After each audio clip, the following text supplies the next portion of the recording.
Durante la Segunda Guerra Mundial, una generación entera grabó sus experiencias personales para la posteridad. Los camarógrafos de combate se exponían al fuego enemigo, a fin de enviar a casa imágenes en películas, muchas de ellas a color. Ellos capturaron la historia y al mismo tiempo filmaron a gente común en medio de eventos extraordinarios. Ellos fueron testigos de El color de la guerra.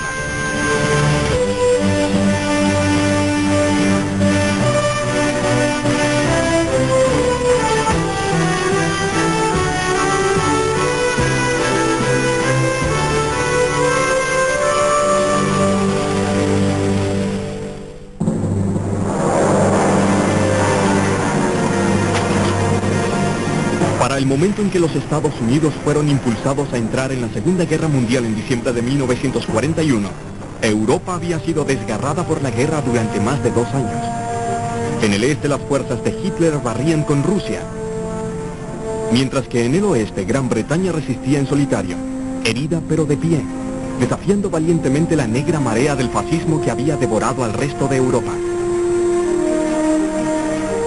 Para el pueblo estadounidense, que todavía sentía los efectos remanentes de una depresión global, sería otro inmenso reto.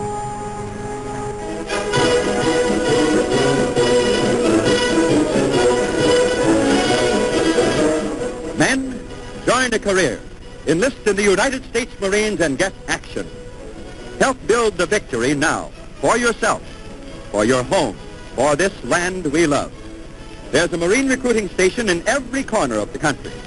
See the officer in charge and get the latest information on joining the Fighting Leathernecks. Do it now, and know the pride of service with the United States Marines.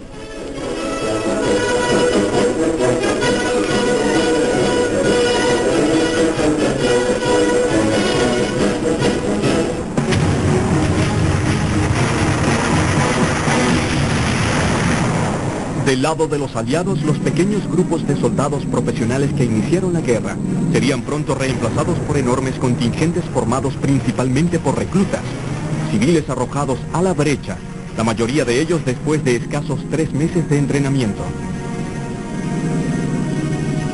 De alguna forma, estos jóvenes lograron transformarse de novatos conscriptos en guerreros curtidos en batalla. Entre los factores que lo hicieron posible, estaba el entrenamiento, la disciplina y la moral de una unidad de combate. Estos 3 elementos han sido los pilares de las Fuerzas Armadas a lo largo de la historia.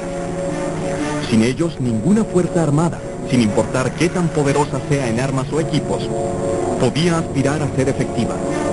Esto fue el caso sobre todo en la Segunda Guerra Mundial. Rito de iniciación. El proceso de preparación para el combate comenzaba en la entrevista, cuando en un intento, si bien superficial, se buscaba descartar a aquellos considerados como no aptos psicológicamente para el combate. Mi examen consistía de 4 preguntas rápidas. ¿Cómo se siente? ¿Ha estado enfermo alguna vez? ¿Está usted nervioso? ¿Y cómo cree usted que le irá en el ejército? Otros no eran tan meticulosos y se limitaban al viejo clásico militar. Entonces, ¿le gustan las chicas? Psiquiatra del Ejército Estadounidense, 1944. Basado en preguntas como estas, el 32% de los rechazos en el Ejército Estadounidense, es decir, 2 millones de jóvenes, fueron declarados no aptos por motivos psiquiátricos. Para aquellos que lograban pasar el examen médico, los objetivos del entrenamiento en todas las fuerzas eran esencialmente los mismos. Lo primero era formar una fuerza cohesiva de combate a partir de una extremadamente diversa masa de novatos. Querida madre, hay hombres de todos los estados, pero nos llevamos bien.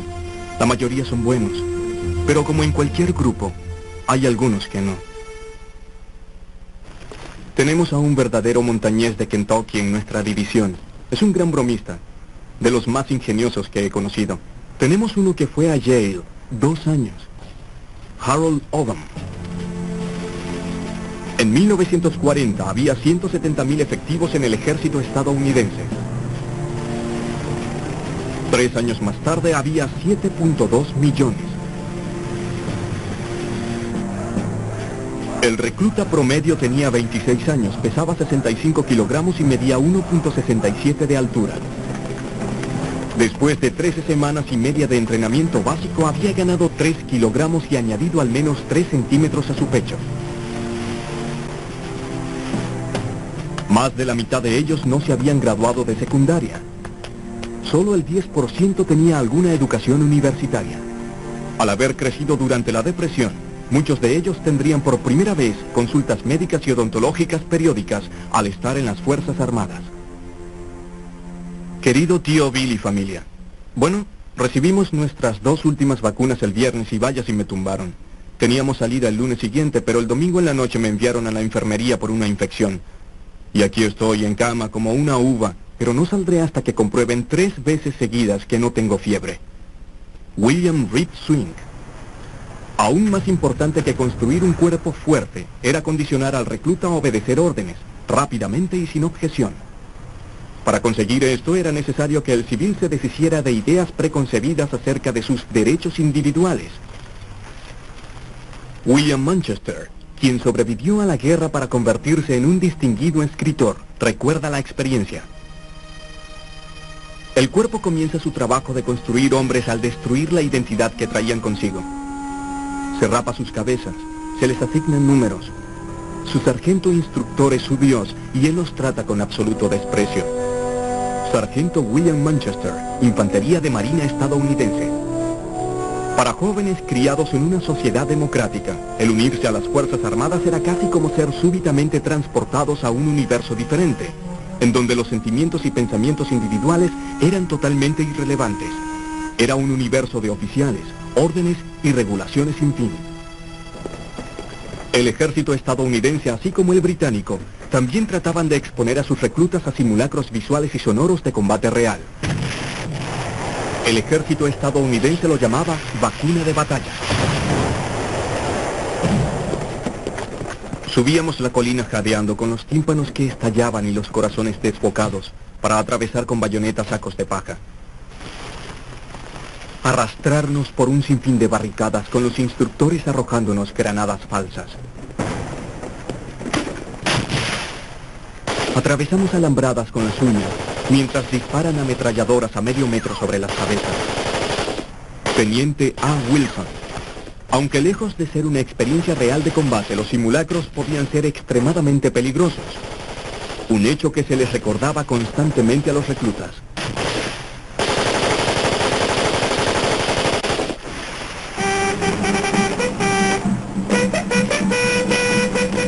A pesar del realismo de algunos entrenamientos, la mayor parte del tiempo del recluta en el campo de entrenamiento se consumía en una aburrida rutina. Te diré lo que hicimos ayer. Primero, de 8 a 9 tuvimos una clase sobre ametralladoras. Después marchamos de 9:30 a 11:30. Luego de eso comimos. A la 1 comenzamos a limpiar las barracas. Luego lavamos las ventanas. Éramos 115 y trabajamos hasta las 4 para tener todo a punto. Y entonces bajó el suboficial a cargo y nos dijo que hiciéramos todo de nuevo. William Reed Swing. Otra parte importante del tiempo se dedicaba a moldear la mente de los reclutas, lo que con frecuencia incluía una alta dosis de propaganda.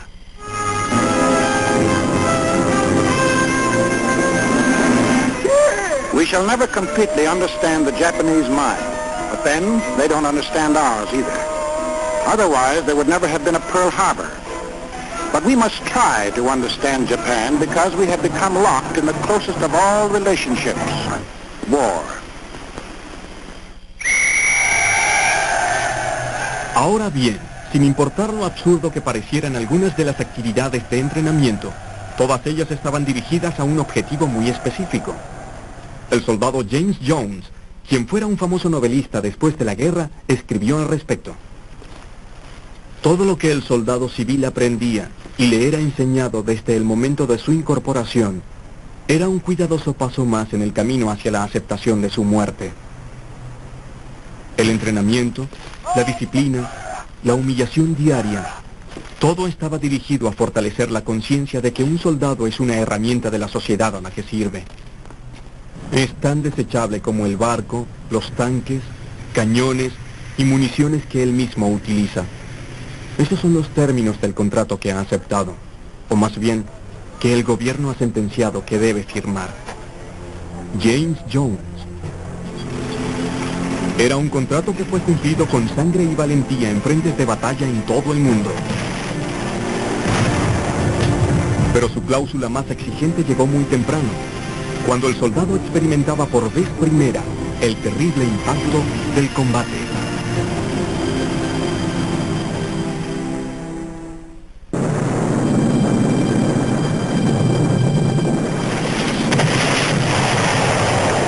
El primer proyectil llegó. ¿Dónde cayó? No estoy muy seguro. Entonces vino otro silbido que aumentaba de volumen con una rapidez horripilante y que de nuevo terminaba en el impacto que se sentía pero no se oía. En ese instante de parálisis personal y ciega, cuando todo pensamiento y sentimiento, hasta el miedo, se congela, fui reducido a algo que no se parecía en nada a un hombre. Capitán M. Howard. Prueba de fuego.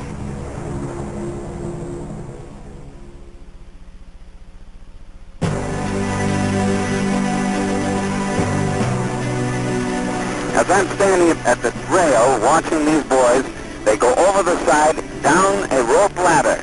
They're carrying with them complete provisions for 3 days. Their rifles, their ammunition, they're trained to the very, very tip of efficiency.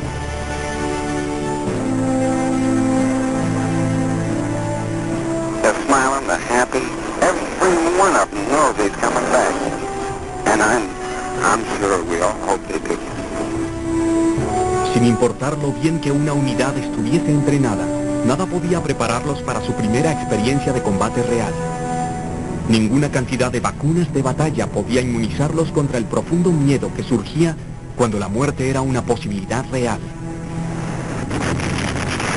En muchos desembarcos anfibios en el Pacífico, camarógrafos de combate iban junto a los hombres para plasmar sus experiencias.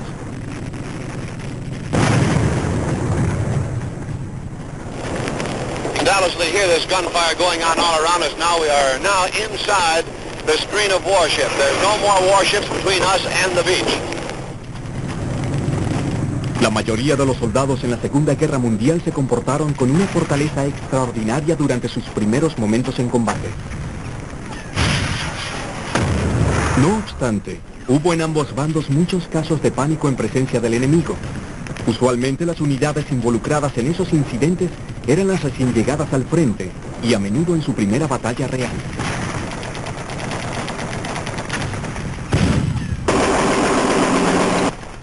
En las junglas espesas del Pacífico Sur se veía raramente a los enemigos, aunque a veces estuvieran a pocos metros. Eran tenaces y estaban bien atrincherados, bajo tierra, en cuevas y en fortines de bloques reforzados. El enfrentar defensas de ese tipo sometía a las tropas a una tensión muy particular. Desde el frente se filtraban relatos de inacción y cobardía por parte de nuestras tropas. En vez de combatir parecía haber la idea de que si se esperaba el tiempo suficiente, los japoneses morirían de hambre o se rendirían. Las tropas sencillamente no atacaban. General G. C. Kenny, Cuerpo Aéreo del Ejército Estadounidense. Aun cuando una unidad no se desmoronara, su primer contacto con el combate real era extremadamente traumático. 2 psiquiatras que acompañaron en combate a un batallón de infantería informaron que durante los primeros días de combate, los hombres se encontraban en constante estado de miedo y mostraban numerosos síntomas físicos, entre ellos la perturbación de las funciones excretorias, sed intensa y pérdida del apetito. Aún entre aquellos soldados que inicialmente se encontraban confiados y calmados, la intensa presión del combate tuvo efectos. Antes de que me dieran, yo estaba de lo más confiado. Pensaba que podían herir a los otros, pero a mí no. Entonces un francotirador me dio y supe que yo también participaba en la rifa. Le dieron a algunos de mis compañeros y eso me alteró más. Viene mi turno. Lo podía sentir dentro de mí. Entonces, durante un bombardeo, hubo un estallido cerca de mí y me hirieron unas esquirlas. Me sacudió tanto que pensé que había llegado mi hora. No supe qué fue lo que pasó después. Me desperté en el hospital. Soldado de infantería, estudio del ejército estadounidense.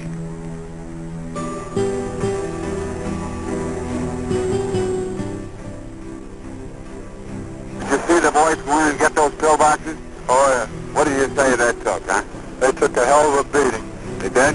Yeah. But they got him, didn't they? They got him. That's the stuff.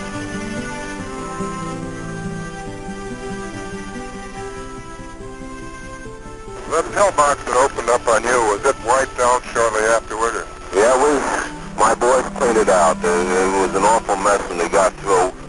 Boys did a marvelous job, and it's the men who really did. You folks back home, be proud of each and every one of these kids. They're swell. They're past words. En una encuesta hecha por personal médico, 85% de los soldados estadounidenses decían que solo era cuestión de tiempo el que fueran heridos en combate. Aún así, a pesar del miedo que los hacía, estos hombres de alguna manera continuaron combatiendo. En nuestro batallón casi todas las acciones estaban conscientemente dirigidas a entrar en combate con los japoneses. En esos combates, el precio tanto de la victoria como del fracaso era la muerte. Me parece extraordinario que un hombre pueda repetidamente superar sus temores naturales y repita este proceso una y otra vez. No creo que un hombre disfrute de la guerra luego del contacto inicial. El glamour se desvanece al prolongarse las tensiones y es entonces cuando el hombre común se acerca a lo heroico. Cualquiera puede ser valiente una vez. Teniente Patrick Davis.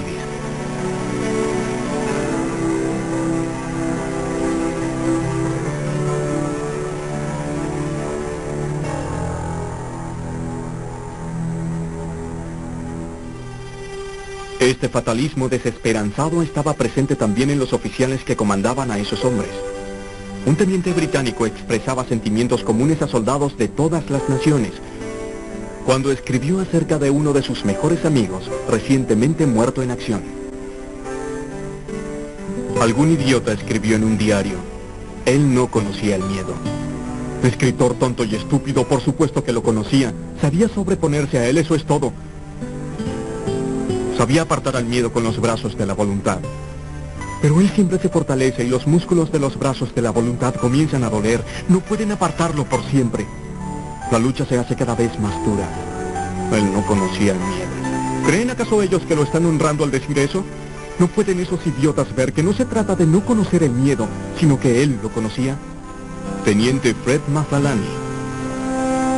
Que la inmensa mayoría de los oficiales y las tropas en la Segunda Guerra Mundial lucharan unidos contra sus miedos sin derrumbarse es uno de sus legados más perdurables y heroicos. Pero existían varios factores que creaban divisiones entre oficiales y soldados. Los resultados de esas divisiones tenían un efecto directo en la capacidad para soportar los duros rigores del combate.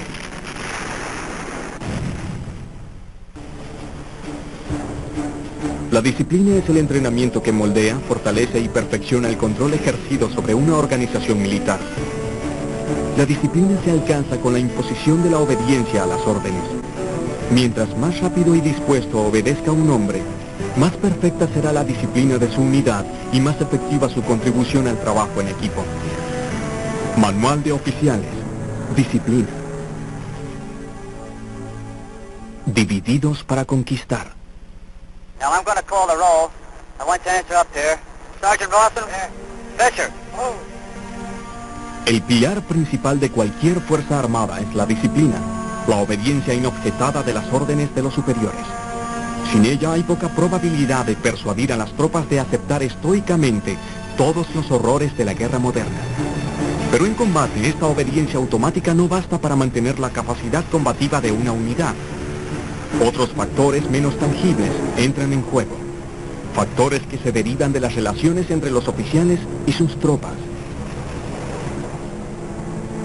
Cuando esas relaciones son buenas, se desarrolla un vínculo de confianza que permite sobrellevar casi cualquier sufrimiento. Pero cuando no lo son, el pilar de la disciplina en el que se apoyan todas las fuerzas de combate puede quebrarse como una rama seca. Esto fue especialmente cierto en las Fuerzas Armadas estadounidenses durante la Segunda Guerra Mundial, donde la rígida jerarquía militar era ajena a los ideales democráticos con que fueron educados los soldados. En el ejército estadounidense, los oficiales representaban un 10% de los hombres. Solo una fracción de ellos eran soldados profesionales con carrera anterior a la guerra. La vasta mayoría, casi el 75%, llegó directamente de la vida civil.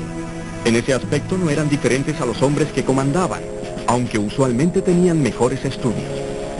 Casi cualquiera con alguna educación superior era considerado apto para ser oficial.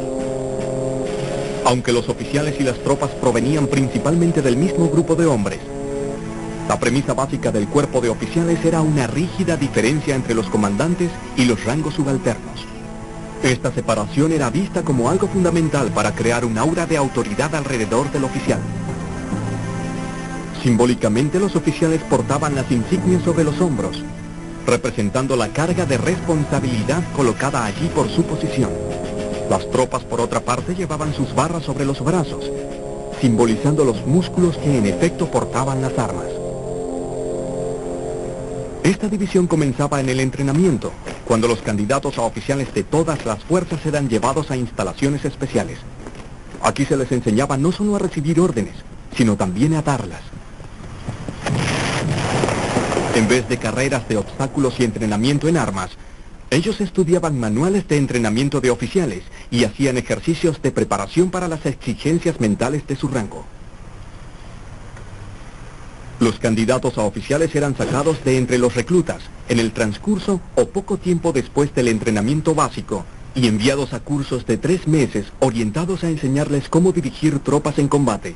Les llamaban sarcásticamente las maravillas de 90 días y eran despreciados por los oficiales de carrera a quienes tomaba años adquirir su jerarquía y habilidades profesionales.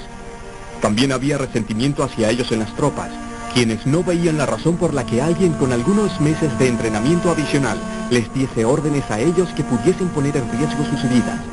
Era casi como si repentinamente se hubiese erigido un muro artificial entre dos grupos de hombres que solo semanas antes habían sido completamente iguales. Este muro se reforzaba con privilegios. Los oficiales recibían más dinero y más y mejores uniformes que las tropas. Comían mejores alimentos, servidos en mejores instalaciones que siempre estaban separadas de las tropas que comandaban.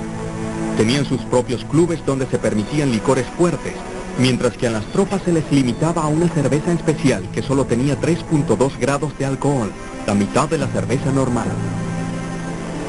Había estrictas regulaciones en contra de la fraternización entre tropa y oficiales. Podían ser multados por no saludar a sus superiores. Inclusive no se les permitía dirigirse a los oficiales por su primer nombre. Sin más, alguien que había sido tu igual era repentinamente colocado en un grupo aparte. Esto por sí solo bastaba para causar resentimiento en las tropas de todas las fuerzas aliadas. Considero la tradición del ejército como medieval y sectaria, totalmente aparte de nuestros ideales democráticos. Soldado británico, India. Los oficiales merecen respeto y privilegios, pero no los vehículos, la gasolina, el whisky y las mujeres que naturalmente los acompañan. Soldado estadounidense, Hawái. Uno de los mayores focos de animadversión ocurría cuando las tropas percibían que sus oficiales ejercían su autoridad por razones ajenas a las militares. Se acuñó un término el cual fue usado durante toda la guerra. Los llamaron caca de pollo. Esto se convirtió en un asunto particularmente problemático al finalizar la guerra, cuando los hombres estaban ansiosos de regresar a casa y no veían ya razón alguna para que se les dijese arbitrariamente lo que debían hacer. Es casi tan malo como la prisión, a veces creo que peor. Los malditos oficiales cada vez están peor, aún más que en casa. Son caca de pollo de la A a la Z. Aquí hay muchos sitios bellos e históricos para ver, pero ¿podemos verlos? No un no, sino maldita sea no. El coronel no nos iba a dar ni siquiera espectáculos y cerveza. Qué contento estaré cuando esté camino a casa. Elton Seabold, Ejército estadounidense. Un testimonio de extrema arbitrariedad fue plasmado por un australiano recién liberado de un campo de prisioneros japonés.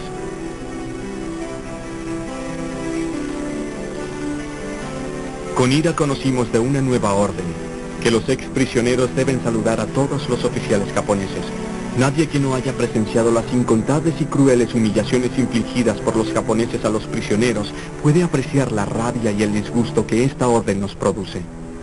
Sospechamos que la orden proviene de alguien que considera que hay algo sacrosanto en un oficial, cualquier oficial. Soldado Seth Brown, Ejército Australiano. El hecho de que a veces se otorgara condecoraciones de combate a oficiales de retaguardia que no habían estado en el frente podía también causar amargura.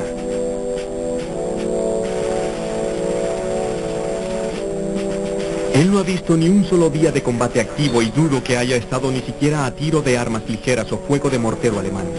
Algunas personas reciben condecoraciones solo por estar cerca del frente, mientras otros vivieron 150 días bajo fuego y solo recibieron raciones K y piojos. Teniente Bill Smith. Irónicamente, las relaciones entre oficiales y sus hombres eran las mejores donde el peligro era mayor. En las unidades en el frente. Well, men, you know that we're going forward. You have all your gear ready. You know that we're going up to assist the 2nd Battalion. It's tough up there, and the going has been tough all day.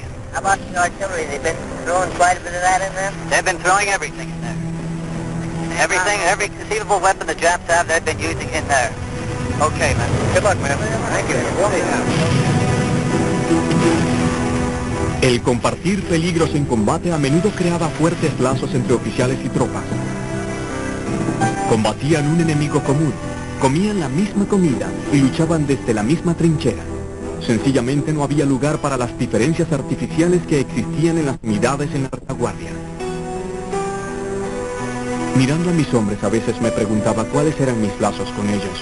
Se redujo a esto. Hace 3 meses me hice cargo de ellos, como un extraño. No me conocían y solo me obedecían porque debían hacerlo. Hemos estado en media docena de combates, casi sin ninguna baja. Me obedecían porque confiaban en mí. Teniente A. Wilson. Fe y confianza mutua. Esas son las cualidades para dirigir hombres y lograr victorias. Pero aun cuando las relaciones entre oficiales y soldados eran buenas, los duros rigores del combate ejercían intensas presiones sobre las unidades, casi tan peligrosas como las bombas y balas enemigas.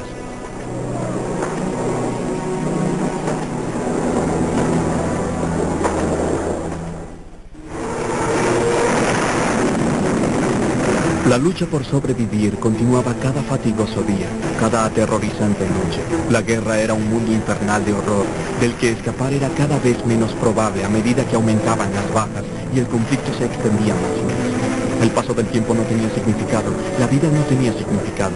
La feroz lucha por sobrevivir nos transformó a todos en salvajes. Eugene B. Leach.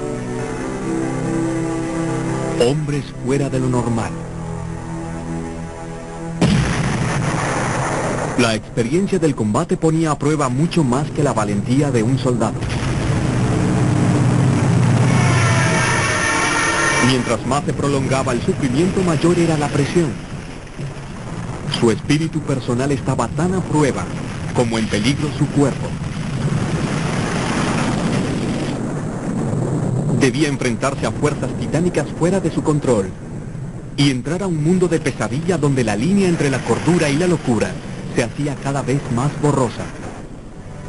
Estas fuerzas podían, algunas veces, transformar por completo su personalidad. Una carta escrita por el soldado de infantería Joseph Capone a la madre de un camarada describe cómo el combate prolongado había afectado a su hijo. Señora Nijo, desde el día en que Norbert llegó a la compañía E, hemos estado continuamente al ataque. Fue durante estos combates que su hijo y yo nos hicimos muy amigos. Norbert se ha desempeñado excelentemente a lo largo de esta campaña. Sin embargo, hay que señalar que estar en la vanguardia de una compañía de infantería es el rol más peligroso que soldado alguno pueda desempeñar. Me afectó a mí, a los demás y a Norbert. Con ello quiero decir que él ya no era alegre y conversador como hace 4 meses. Él trató de ocultar la opresión que sentía mientras seguía adelante como un verdadero soldado. Soldado de infantería, Joseph Capone. En este mundo la muerte podía golpear de una forma terriblemente azarosa. Esto producía una erosiva incertidumbre que el soldado llevaba consigo cada vez que estaba bajo fuego. La incertidumbre está en el aire que se respira en una batalla, enrollada alrededor del corazón de cada combate. La incertidumbre de la ubicación del enemigo, la incertidumbre del engaño, de la sorpresa, de las acciones de tus propias tropas, la incertidumbre de una tierra extraña, la incertidumbre del rescate y la incertidumbre de la confusión misma. Jack Weldon. El estado mental inducido en forma primaria y superficial por el combate es el miedo, con extremos de tensión casi histérica. El miedo se hace común y corriente, y al igual que la muerte, cotidiano, aceptado y omnipresente. La guerra no es totalmente anormal y particularmente bárbara. Se vuelve normal, real dentro de la profunda realidad de una pesadilla. Neil McCallum.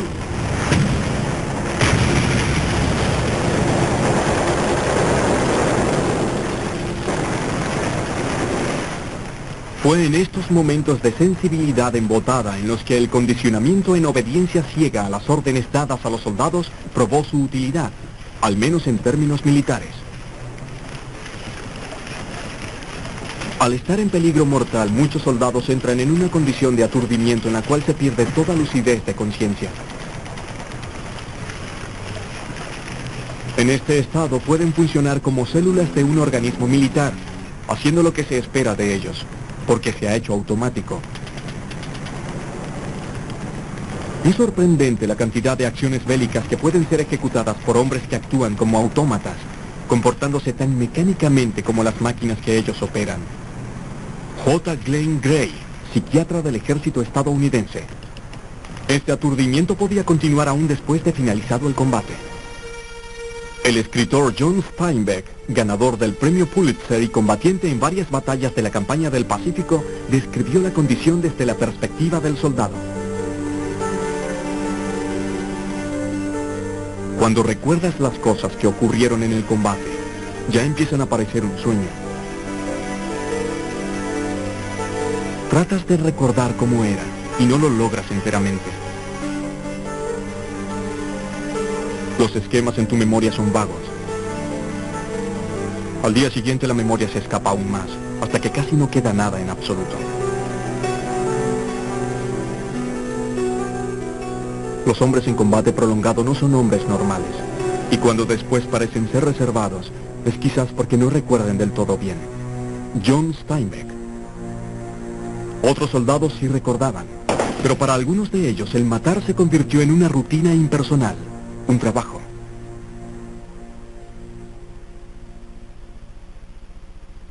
Now, Corporal, you got 19 Japs on Okinawa. This is a great many, but have you gotten any more Japs, and what other campaigns have you been in the Pacific?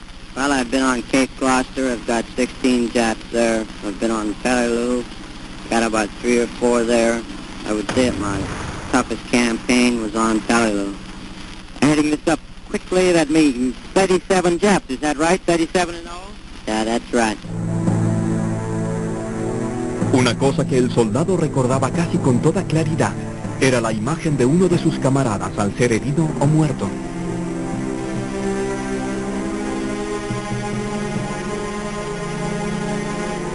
Los infantes de marina que llevaron a cabo los más duros combates en el Pacífico vieron eso con demasiada frecuencia. También los soldados en Europa. Señor Anijo, después de avanzar unos 20 metros, el enemigo abrió fuego de ametralladora. Un nido de ametralladoras con 3 hombres mató cerca de 30. Estas fueron las heridas por las que Norbert sucumbió. Señor Anijo, reciba usted mi más sentido pésame. Usted ha ofrecido el mayor sacrificio al esfuerzo de guerra y no debe bajar la cabeza. Su hijo murió con el mayor de los honores, en el cumplimiento de un objetivo que solo él, mi compañero, yo, usted y Dios conocemos. Que Dios la bendiga. Sinceramente, Joseph Capone.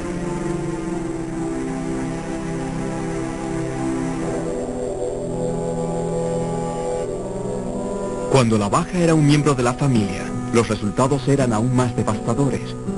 Tal fue el caso de Carl y Lloyd Kerekis, dos hermanos que sirvieron en la misma división durante la campaña italiana. El 8 de abril, alrededor de las 5 p.m., recibí un mensaje de radio que decía que Lloyd había sido herido. Comencé a correr y a rezar una y otra vez. Oh Dios, no lo dejes morir, no lo dejes morir. Mi respiración se entrecortaba. Después de correr unos 200 metros vi venir un jeep. El cuerpo de Lloyd estaba acostado sobre el vehículo. El conductor me preguntó si quería verlo. Yo dije no. Quise recordarlo tal y como había sido. Apuesto, vibrante, lleno de buen humor y alegría de vivir. Maldije mientras las lágrimas corrían por mis mejillas. No quería vivir. Carl Kerekis. En combate, tragedias como estas ocurrían a diario. Sumados a la constante tensión del combate, estos horrores llevaban el espíritu de los soldados casi al punto de ruptura. Lo que sucedía cuando el espíritu de estos jóvenes alcanzaba su punto de ruptura era quizás el factor más importante para mantener la disciplina en una unidad de combate.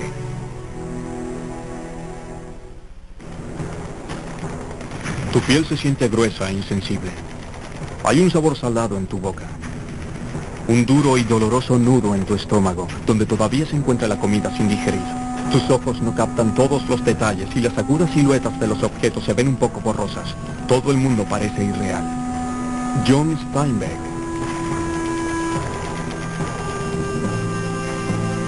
Punto de ruptura.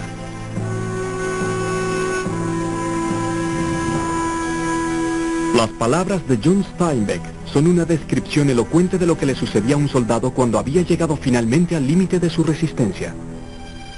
El ejército estadounidense lo llamó agotamiento o fatiga de combate, y representaba uno de los mayores peligros para la moral y disciplina de una unidad de combate en la Segunda Guerra Mundial. A veces un hombre se siente derribado. Siente que mientras puede continuar lo mantendrán aquí hasta que su cuerpo sea una chatarra, o hasta que esté sepultado con 4 o 5 más en alguna oscura jungla, o en pedazos, a causa de bombas o proyectiles de artillería. En casa nadie puede entender realmente cómo nos sentimos. Infante de Marina, estudio del ejército estadounidense. Uno de los factores más básicos que contribuyó a la fatiga de combate fue la falta de sueño. El afamado caricaturista y corresponsal de guerra estadounidense Bill Mauldin, cuyos personajes Willie y Joe representaron para toda una generación las experiencias del soldado común en la guerra, lo describió así. Una cosa es bastante segura si estás en la infantería, no vas a estar muy seco y abrigado mientras duermes. Las tiendas no son muy comunes en el frente, tampoco lo es el dormir si al caso vamos. La mayoría de las veces lo haces mientras estás marchando. No es un sueño muy saludable, más bien lo podrías llamar una especie de coma. Bill Mauldin. Un informe elaborado por un grupo de psiquiatras estadounidenses incluía una lista de otras presiones producidas en el frente que también influían en la fatiga de combate. El estilo frío del informe contrastaba agudamente con los horribles aspectos del combate que detallaba. Se podría incluir, número 1, la reacción cuasi fóbica a determinados tipos de fuego de artillería. Número 2, la frustración, rabia e impotencia al ser inmovilizados por fuego enemigo. Número 3, la ansiedad asociada a la desconfianza en el buen juicio de las órdenes recibidas. Número 4, cualquier falla en el suministro adecuado y oportuno de correo, alimento, vestimenta y municiones. Número 5, la rabia y resentimiento hacia aquellos en la retaguardia que no comparten los peligros y privaciones a los cuales se ve sometido. Número 6, el horror y la desgracia asociados a ver compañeros heridos, mutilados o muertos. Número 7, el constante peligro y la incomodidad de estar hambriento, con frío y mojado. Y número 8, el penetrante agotamiento físico y mental por el combate continuo. Un soldado estadounidense de blindados describió sus sensaciones de fatiga intensa en el transcurso de una batalla en 1944. Como la mayoría de los de la cuarta, Estaba aturdido, en un estado de virtual disociación. Hay un estado que nosotros llamamos el de la mirada de 2000 metros. Es la mirada anestesiada, con ojos anchos y huecos, del hombre al que ya nada le importa. Soldado Nat Frankel, ejército estadounidense. Esta mirada perturbadora fue perfectamente plasmada por el artista bélico Tom Lee en su obra maestra, La mirada de 2000 metros.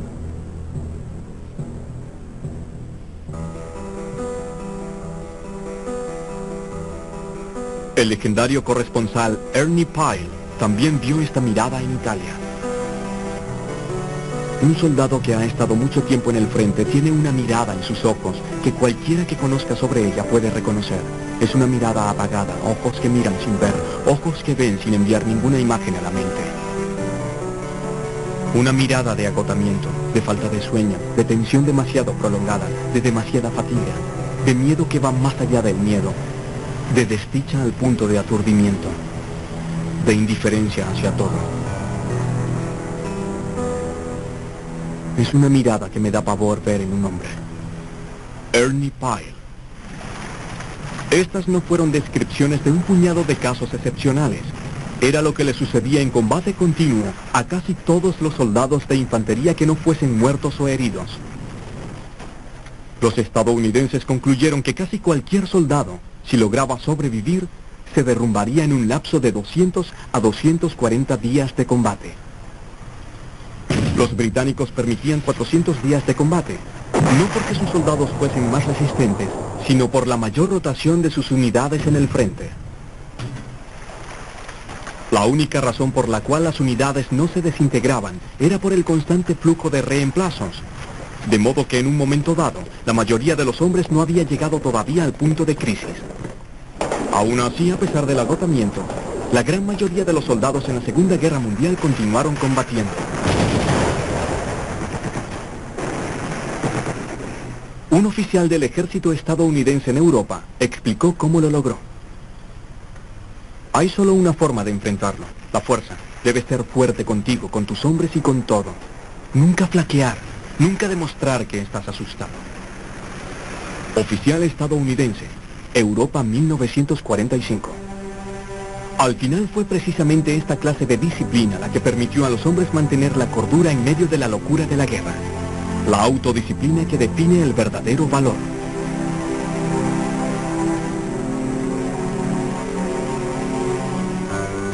El corresponsal estadounidense Theodore White lo observó frecuentemente y se sintió conmovido a escribir estas palabras. Me convencí de la dignidad y la nobleza del hombre.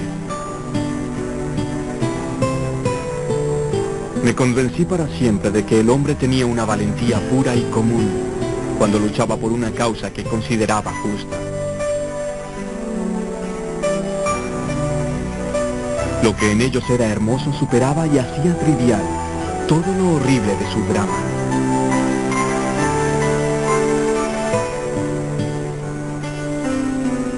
No puedo explicarlo, excepto para decir que siempre estaban dispuestos a ayudarse unos a otros. Nunca se rindieron en la lucha, nunca admitieron la derrota, nunca pidieron ayuda. Theodore White. Más que su entrenamiento, más que la disciplina infundida por sus comandantes, fue su dignidad y nobleza, esa valentía pura y común, la que definió al combatiente promedio de la Segunda Guerra Mundial y permitió que brillaran sus colores verdaderos.